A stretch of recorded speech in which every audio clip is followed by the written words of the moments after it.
mendelspod.com, advancing life science research, connecting people and ideas. Welcome to the show. Today we're joined by Kevin Munnelly, CEO at Gen9. Gen9 is a new venture started by George Church of Harvard, Joseph Jacobson of MIT, and Drew Endy from Stanford. For more than a decade, Competitive Group has helped science-based companies build and execute innovative marketing campaigns. They love science, they love marketing, they love the idea of combining the two to make great things happen for your marketing communications. Welcome to Mendel's Pod. Thank you very much for having me. It's a pleasure. So, a successful group of founders. Why Gen9? The founders got together, to discuss how to change synthetic biology and really make a disruptive change for synthetic biology to enable the world to really take advantage of the benefits of synthetic biology. And Joe, who's a professor of semiconductor, George, who's at Harvard Medical, really the founder of synthetic biology in my mind, and Drew Endy, who's really a pioneer in the use of the parts repository and libraries and the applications of synthetic biology, got together to really develop a company that could develop a novel technology to change synthetic biology community by creating a Moore's law in this area. So really, Gen9 was the founding company to really develop this technology and ultimately now release it to the community. We were going to title this show Next Generation Gene Synthesis or Synthetic Biology. So they saw this chance to just really ramp things up a bit. That's right. In this space. That's right. And the basis behind it is to use semiconductor technology and apply it to the creation or the synthesis of genes and gene constructs, and then do it in such a massively parallel scale that we could really release all these genes into the community, allow people to test all different variants to really enable the genome engineering effort that I think is really coming. So let's talk about the technology. Sure. And maybe compare it to what's been done or the other options like PCR cloning. You're working with a chip. That's right. So just sort of compare it to what's available before Gen9. Sure. I think traditional methods in this area has been to use oligosynthesizers, which can make an oligo of anywhere between 20 and 100 base pairs usually. And they make a few at a time or up to 96 at a time. Then they take those out and they make these genes either by hand or robotics, fairly complex process. And then ultimately you put them into a vector and then you screen to find your perfect or base perfect sequences. And that has been the traditional methodology. At Gen9, what we're doing is building tens of thousands of oligos at once on a semiconductor chip. We basically cleave them off. We apply an error correction technology because oligosynthesis has errors in it. There's a certain error rate associated with every time you add a base pair in phosphoramidite chemistry. So we do an error correction technology.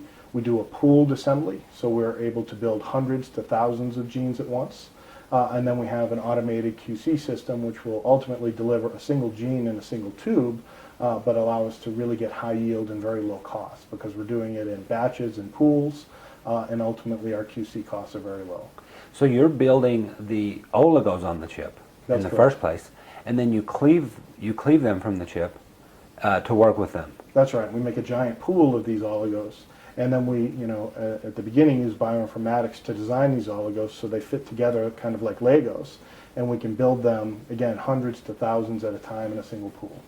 Yeah, I know gene synthesis is notoriously difficult. That's right. And it comes down to these error correction techniques, I guess. Right, because the one thing that you can do is make imperfect genes very easily. The most difficult thing is to make perfect genes or nearly perfect genes. And that's one thing that Gen9 has created is a way to do this testing and identify these perfects via error correction and then a novel technique that we have internally so we don't need to do standard cloning and sequencing to identify the perfects, and that helps us reduce our cost very much, and we pass that on to the researchers themselves. So the idea here is to really scale up. Do something completely different. That's right. So what are your scale up goals? Well, our goal is to be able to produce approximately the world's annual output by the next year. So we hope to By the end of 2013. That's right. So we hope to be able to produce somewhere in the neighborhood of 2 million base pairs ourselves in our 6,500 square foot facility in Cambridge. Doesn't mean you're going to sell all the production. No, I mean, that would be nice, but oh, absolutely. But the goal is you could provide it. That's right. You have that capacity. Right, and we have the again to scale with Moore's law, so we can add capacity as the market demands, and we can scale it up very quickly. And we have a lot of technologies that we're working on just behind this to keep the Moore's law going in the later years also. And you already have product commercially available? That's right. So we're servicing a dozen or so customers today, and we're providing, again, plates of genes. So traditionally you order one gene at a time. Our business model is to say, order them in plates. 96 well plates, 384 well plates, and think about a bigger scale and how to use these, and still you'll ultimately save a lot of cost. You plan to go to a gene printer, That's I saw correct. on the website or somewhere. So how will this change things? The gene printer is again one of our technologies that we're developing. It's still in research right now, but that will give us that next Moore's law. So instead of That's the next one after the chip. So yeah, the chip and then each system or tool that we have can produce a certain output. The gene printer will be the equivalent of about 10 of our current tools. So the gene printer itself will be able to produce somewhere around 100 megabases or more just on that one system. And so it's really our chips stacked together, so to speak. So instead of tens of thousands of oligos, it can be hundreds of thousands of oligos. And instead of hundreds or 1,000 genes, it can be 10,000 genes at once. So it really provides that next scaling mechanism. And it's a microfluidics-based tool that ultimately is a fully automated system.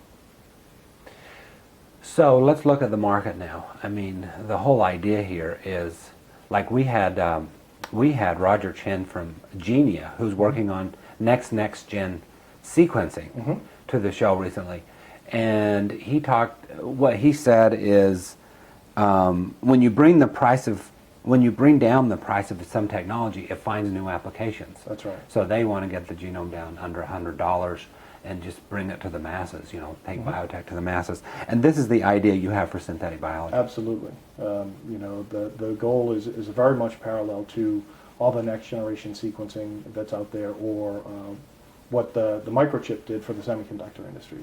And really by providing this mass scale at this low cost to really spur on innovation in the field, new applications, new uses, and new downstream products. Why hasn't this been happening parallel to sequencing? Well, I think people have really been focusing on sequencing because it's provided so much information to the community. And sequencing is just a giant wide open market that people can develop a new tool or a new kit and really make money very quickly because it's a ready-made market. Synthetic biology has been a market that's been growing at greater than 30% compound annual growth, but really hasn't seen that billion-dollar industry. And so I think now that people are seeing the opportunity, we're starting to see a lot more innovation today. We're still sort of in the reading phase. There's so much to read. That's right. Before what you're doing really is the writing. Yeah, I mean, if you look at the sequencing technologies today, you could sequence over 1 trillion base pairs a year if you think about all the sequences that are on the market today. But our annualized capacity for writing the DNA is only about 180 million base pairs today. So if you think about that, that's about a 5,000x discrepancy. 5,000. That's right. In and of itself is a huge opportunity. You think about GenBank itself has over a terabase of information. And if you think about an enzyme or a protein, there could be 1,000, 40,000 orthologs or homologs that are just sitting there waiting to be tested, that haven't been tested because synthetic biology hasn't been able to write that much DNA. So that in and of itself is just a huge wide open opportunity, and we hope that a product like ours will spur on some innovation in that area. Now the price of gene synthesis has been steadily going down. I remember back when it was $14 a base, and Sure. And then it was That really wasn't that long ago either. No, when it they started doing it in China, Yep. and it was going down to $1.44 a base. I don't know what it is now. I think But- the average per base or price, depending on the gene construct size, is somewhere around 80 or 90 cents. And so you're just going to dramatically Yeah, change it from that. for our first products, our list price with no discount starts at 20 cents a base, and it only goes down. It doesn't go up from there. So we will be coming out with longer products. So today our products go to about 1.2 kb. That's what we get off the chip in what we call a single shot. We will be coming out with products that will go up to about 3 kb. That'll be about 90% of the genes, excluding some of the longer GPCRs. And then ultimately next year we'll come out with our 10 kb or 20 kb products, which we think will open up a whole genome engineering scale of products development. Let's talk about the applications. First of all, I mean, just the different fields. There's the ag bio, there's drug development. Tell us about the different applications for this. Sure. I think that there's so many different possibilities. So we'll start with some of the markets that have been a little bit more progressive, and that has been in agriculture, biotechnology, where people are engineering traits or looking at traits from one species and trying to get them to be replicated in other species. For example, drought resistance or rootworm resistance. These are big opportunities, for these companies, and to be able to design genes or redesign genes to have them work in other organisms has been a fantastic opportunity. So that is a really nice use of synthetic biology. Some of the other ones are enzymes, industrial scale enzymes that we take for granted, things in detergents and cleaning materials, in our food products. Companies are using synthetic biology to redesign these enzymes to have better properties, whether that's better turnover rate or stability or work in cold water. Those are all giant ready-made opportunities. But I think some of the more exciting ones, when you get into some of these pathway and genome scale efforts, will be in fine chemicals, in biofuels, and particularly in pharmaceutical development for new drug discovery and also for optimization in the manufacturing of the biotherapeutics and enzymes. What do you think of the biofuel industry? Do you think it's sputtering, or do you think it's doing well? Well, I think that there's a lot of challenges in biofuels, and I think people are starting to realize the complexity that it takes to really create a biofuel from these organisms and to have it work properly. I think that there are several groups that are leading the way here, and I think that there's a lot of new innovation happening. And so I think it's a matter of time before biofuels become much more of a reality. But I think it's the value proposition and then the complexity has been difficult to pinpoint to now. Any good stories you've heard from that sector recently? Well, biofuels itself, everything that's going on from things at the Venter Institute and some of the progress on the algae front has been, quite remarkable. I think, on the fine chemical front, which is where I think just a wide opportunity exists, I think that there's $1 trillion market in fine chemicals, and maybe 100 billion or more of it is biosynthesizable. And I think that if people can repeat some of the successes that have happened in the past, for example, what DuPont did with 1,3-propanediol would be a game-changing opportunity for the fine chemical market. And 1,3-propanediol story is it's a nylon precursor, originally started to be made from petrochemical products, and the DuPont folks, Ethel Jackson et al., designed a synthetic pathway to produce this 1,3-propanediol. And once they designed this synthetic pathway and put it into production, it basically took the market for this product away from Shell, and they had to shutter their plant. So that's just one of the things that's possible if you have the right team, the right synthetic approach, and then the goal of ultimately doing something different. So you don't have to start from those petrochemical products. What are some of the exciting things being done now to inspire innovation? In other words, why be limited by nature, right? That's right. And scientists maybe need a little prize or something to. That's a great question. One thing that we've done at Gen9 is we've announced our first annual G Prize. And the G Prize is what we're giving away as a megabase of DNA to researchers to spur on innovation. So they can submit an application, which our first annual judging will take place at the end of this month. For new application development, something that's very different. How would you use libraries of genes? How would you use these genes to construct something totally different? How would you do something that really hasn't been thought of? If you think of some of the things like George Church has done recently, he encoded his entire book and all the graphics in the book in DNA using the 4 base pairs akin to binary code. Yeah, so I've talked to some people in IT who are excited about that as a possibility for storage. Yeah, and Gen9 would be an ideal place to start to create these things, so you could have the Library of Congress in a tube of DNA. that's something that's very possible in the not so distant future. But hopefully there'll be additional innovation. If you talk to Drew Endy, one of our founders, one of his ideas is to have living perfumes, where you have a code that you can put into some of the natural flora on your skin to give you a certain scent, rather than buying tubes of perfume. So there are just so many different ideas out there that could be enabled by synthetic biology, and I think it's only a matter of time before it's in the food we eat, it's in the detergents we use, and it's in every home.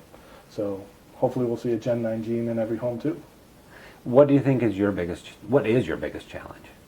Well, I think right now it's besides fundraising, which is a very challenging market out there. I think one of the biggest. You're over here on the West Coast, going up and down Sand Hill Road this week. That's correct.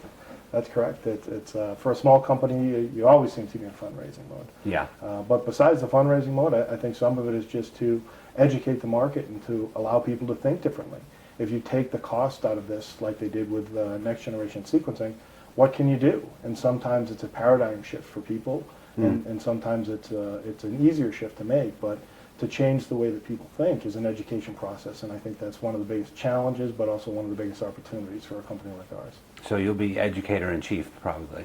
I think walking so. around saying, hey, here's what they're doing here, here's what they're doing there. That's right. There's what you can do. Because there's so many great ideas and there's so many innovative people, and just what's possible with next generation gene synthesis, I think it's just a wide open game. If you look at some of the things that David Baker has done at the University of Washington, where he's exploring the rational design space for proteins and enzymes to try to take what nature has done and improve on that by actually designing de novo peptides and de novo enzymes, has been quite staggering. And I think with the progress, if with these design programs that generate thousands or tens of thousands of variants, if you can just create them and test them all, I think that that's going to also be a game-changing approach in so many different industries. Some of these new companies that are cropping up, synthetic biology companies, we met one over the summer, Modern Meadow, just getting started, but they're going to be developing laboratory meat. Now their plan is to start with leather and textile kind of side, but of course they could go into the dinner table side. Absolutely. And they have a big PR challenge. Yes. I mean, I think most of our audience is pretty much on board when it comes to synthetic biology. But what about do you think synthetic biology is dealing with the PR challenge very well, with the genetically modified organisms and the idea of, hey, we could have laboratory meat, it would be good for the environment and blah, blah, blah? Well, I think, particularly for food products, I think a lot more education has to go out there. The people have to understand with the growing population and limited space that the improvement in crop output is really key to the thrival of the earth. So I think a lot more education, it's an opportunity for the agriculture companies, but also companies like ours that support those companies to get out there and really educate the world of what's possible and how safe it really is. I think that will be a big challenge for the industry at large, and particularly people working on food products. I think is probably the most scary for people. When we put it in our bodies. That's right. If we just wear the belt around us, it's not such a big deal. That's right. The perfume thing I'm still thinking about. Yeah. Or if you're using it just to clean your clothes, it's not quite as scary either.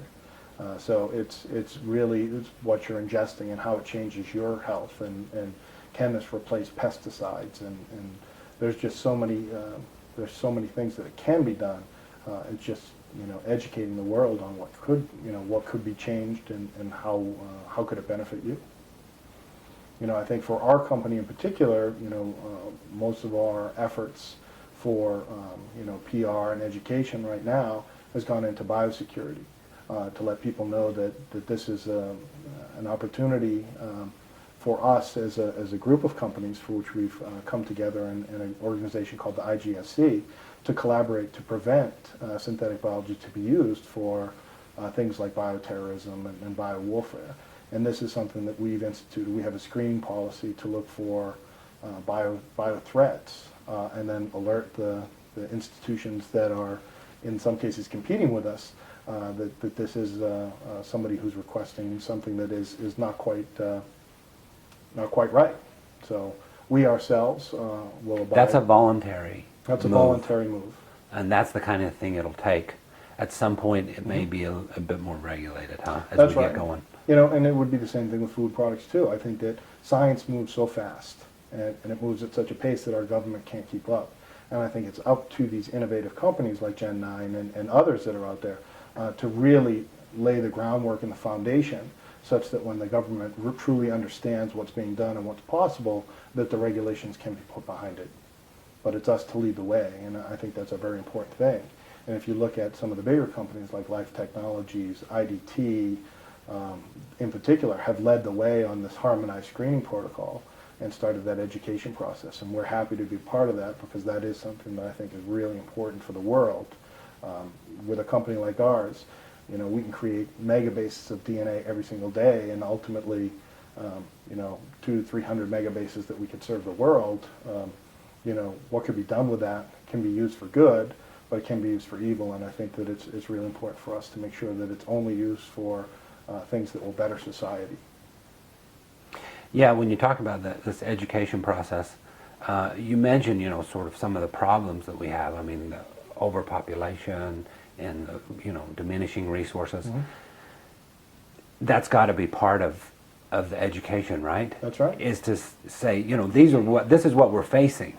It kind of helps you look at the decision a little different. And I think part of the education is to show that there's safety, right? That there's no harm being done, you know, to your body with some of these designer genes, so to speak.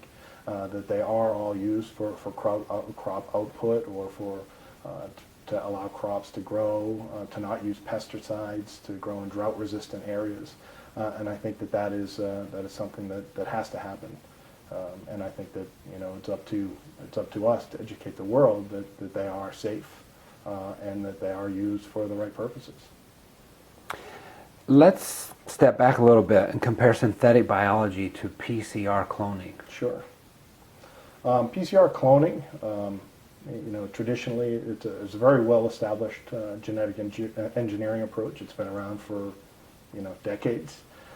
Taps natural diversity, right? So you're taking a gene that already exists out there, you're taking it from one organism, you're PCRing it out and putting it into another one. So it's a very well-established technology, and people have used it for decades. It's really not scalable. It really, with that, you can perform mutagenesis on it, but you're really not exploring natural design space and taking advantage of other variants that exist in maybe that gene that you're interested in. So it's, again, a very nice tool, but it's not scalable. And if you look at synthetic biology, traditionally synthetic biology has been so cost prohibitive that it was 4 to 5 times more expensive than PCR cloning. So synthetic biology hasn't really been used in this space. But synthetic biology does allow you to explore that rational design space, and ultimately, when the cost is right, should replace most of PCR cloning. Are synthetic biology conferences expanding? I mean, what would you say is the most important one or two to go to? Well, I think synthetic biology is starting to become a piece of other conferences. Okay. We're starting to see sessions in different areas on synthetic biology applications. Yeah, And so I mean, it's always been there, right? That's right. I mean, we've had this technology. Yeah, for almost a decade now. Yeah, but you're talking about a sort of massively scaling it up. That's right. And I think that there are other people that would like to see a massive scaled up approach and a cost down to enable these applications. So synthetic biology conferences itself, there's probably not that many per se, but we are starting to see it's falling into tracks of other conferences, and we are starting to see some new conferences come up. There's a brand new one called SynBio Beta, which is for synthetic biology startups in November, and I think that's a great thing.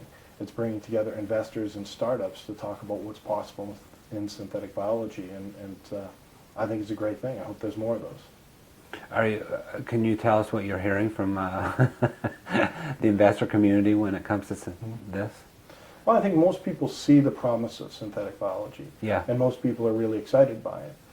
It's just right now, funding is relatively constrained right now, and people want to see, investors want to see a guaranteed exit on some of these monies at a higher multiple. And so for these gambles that are based on developing new markets, it has been very challenging. But I think that the opportunity is there, and I think it's up to executives like myself to portray the possibility and to help people see the vision of what can be done, and so that we can do it and show the world that it will be done.